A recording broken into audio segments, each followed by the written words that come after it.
Welcome back, everybody, to Picard Cast.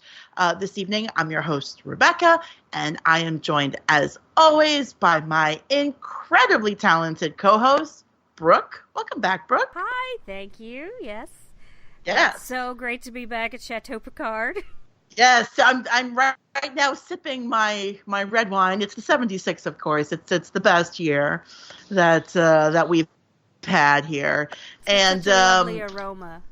What is that? It's really. I can't remember what they call that. I'm sorry. It lingers on the palate, and I'm enjoying it with a little bread and cheese, and yes. I'm having a lovely evening. I'm totally not sitting in my living room in New York City with the air conditioner on because it's still hot. First, right? Even though it's the fall. I'm shocked to say this, Brooke, but this is the last episode we will do before Picard starts. We made it. We did it. Yeah.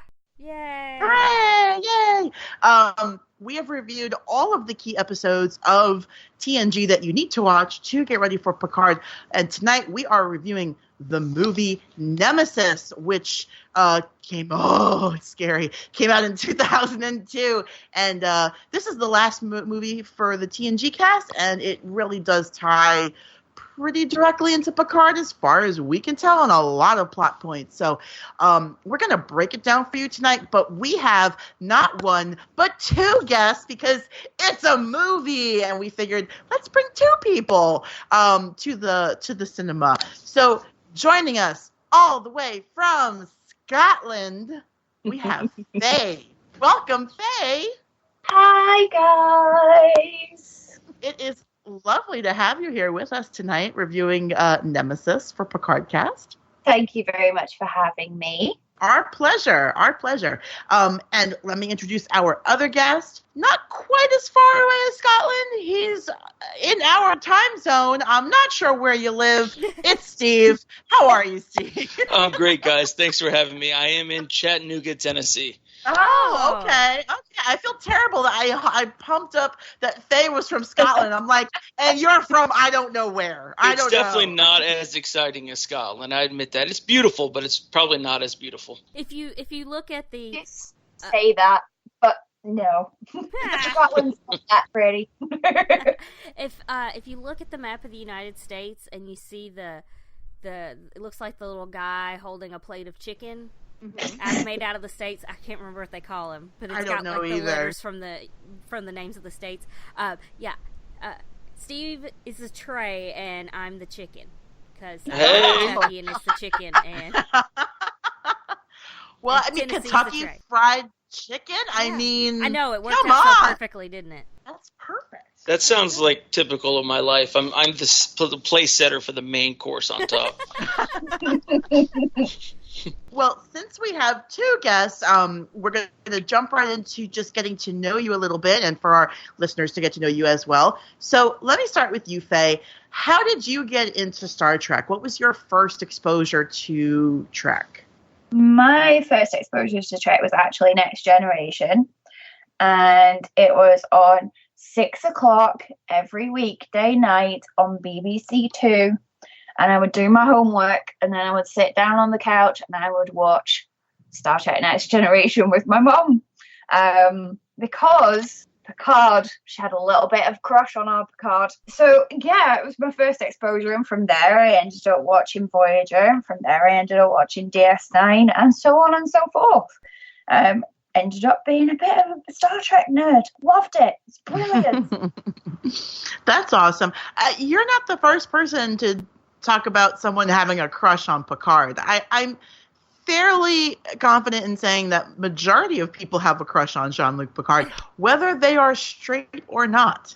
No, it would not surprise me at all. Personally, I think my problem has always been Jonathan Frakes and his beautiful beard. Setting the standard far too high for tall, dark and handsome for me for the rest of my life. Because also my mum made it very clear that Picard and I was not allowed anywhere near that man. That man was hers. In an alternate universe, somewhere, my father is actually Patrick Stewart. All right. Yeah. You know what? I believe it. Yeah. I believe it. I've seen enough movies with alternate timelines, and I believe that somewhere out there, your father is Sir Patrick Stewart. Yeah. And I accept that. Yeah. I accept that. Faye, just so you know, there have been a lot of times over the course of this podcast where I've said that Jean-Luc is sexy. So it's totally fine. Yeah, it's something. There's something about that man. It's the fact that he's ageless, I think. He hasn't aged a day. He looks great still. I agree. He does, doesn't he? So am I correct in assuming that Picard is your favorite captain of all the Star Trek captains? You are quite correct, but very closely followed by Captain Janeway. Oh, excellent. Correction. Admiral Janeway. We'll give her a choice. Yeah. Admiral Janeway, don't get it twisted. And then why did you pick Nemesis to review? Why was this your choice? It's the first Star Trek film that I got to see in the cinema. Okay. So it's the first one I saw on the big screen. So it has fondness for me in that respect. Okay. No, absolutely. When you see something in the cinema for the first time, it absolutely is a big thing, especially for Star Trek, which you had a love for at an early age. So, okay, great. So let me jump over to Steve. Steve, what was your first exposure to Star Trek? Well, believe it or not, as much of a Star Trek nerd as I am, I haven't seen any series live. So the first series I've got to watch live as it's happening is Discovery. Okay. So I'm actually very much looking forward to this Picard series. But what was happening was that after I got out of school, in middle school, they would play the reruns. And I think they started exactly at 4 o'clock, which worked out perfectly for when I got home. So as soon as I got home, pretended to do some homework, threw my books away, and then at 4 o'clock, Star Trek would come on. And The Next Generation, excuse me. I just fell in love with it. I wasn't even a sci-fi person at the time. Never thought anything about it, and that series just really turned me on to the whole world of not the crazy makeup, far-fetched alien stuff, but the human side of space exploration, and I really loved it. Okay, cool.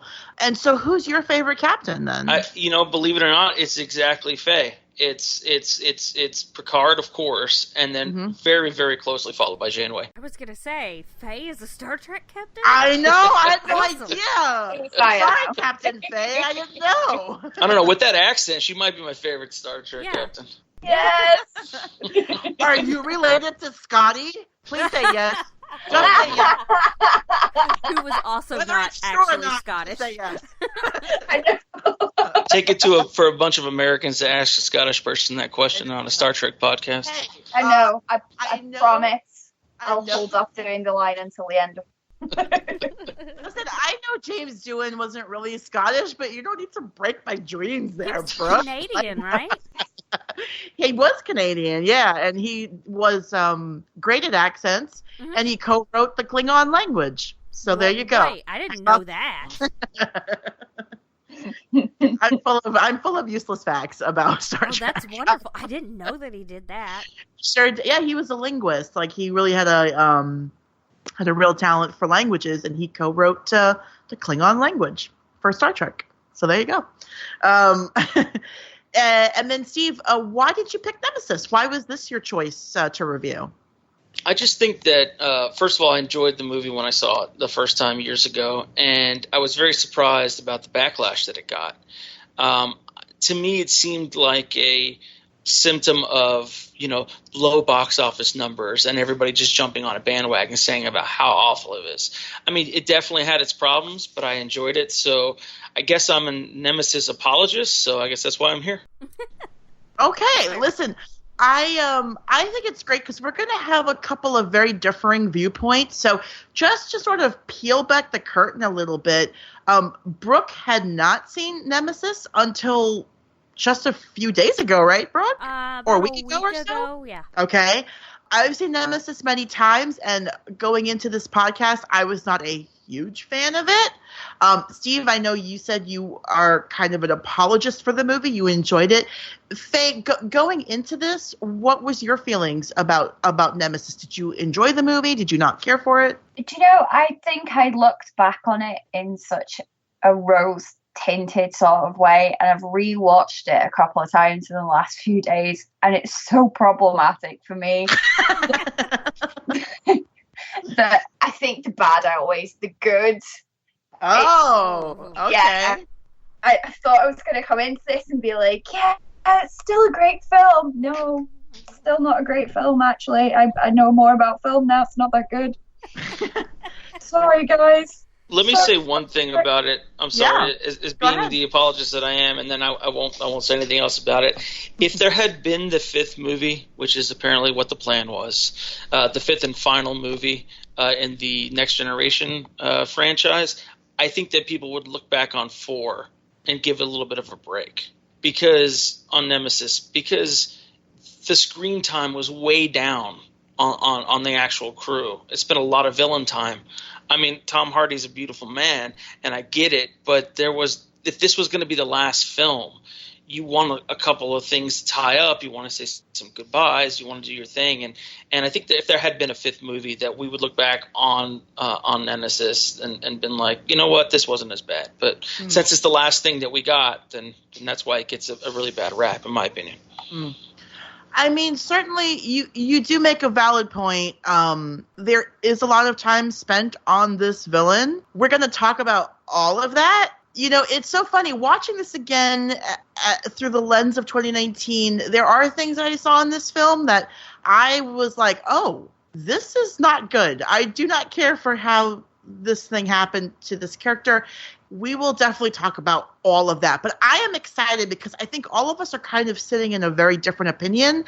And I think that's going to make for some really great conversation. So we're going to dive right into this. So before we start the breakdown. So this movie, of course, Star Trek Nemesis, it premiered December 13th, 2002. This movie was directed by Stuart Baird, who worked, I think he's been in the industry a very long time. He's directed only a few things, and he is from the UK, actually. He worked on Skyfall. He actually worked on a couple of James Bond movies, which that answers some questions I had about this film. And he also worked on Superman back in the 70s, which is very exciting. This movie was also co-written by John Logan and with a story by Brent Spiner. He has a writing credit, as does Rick Berman, who has been involved in Star Trek since probably the beginning of time. This movie stars, of course, our regular cast: Patrick Stewart, Jonathan Frakes, Brent Spiner, LeVar Burton, Michael Dorn, Marina Sirtis, Gates McFadden. And then we get into some really impressive guest stars here. We've got Tom Hardy, of course, as Shinzon. We've got Ron Perlman, who is like unrecognizable as the Viceroy, who I don't think he's even given a name. He's just called Viceroy the whole time. Even on IMDb, he's just listed as Viceroy, which is interesting. And then we also have, of course, a few familiar faces. Whoopi Goldberg does have a cameo. Kate Mulgrew has a cameo. Will Wheaton has a non-speaking part in this movie. I don't quite know what that's about. And also they listen to the fans. I guess so. He finally shut up, Wesley. So yes. No more talking from you. And apparently Bryan Singer is in this movie as an extra. So boo on him. We know why. If you all could have seen the look on my face when she said that, I was like, ugh, I know. We all know why we don't like Bryan Singer. So let's just dive right into this movie. So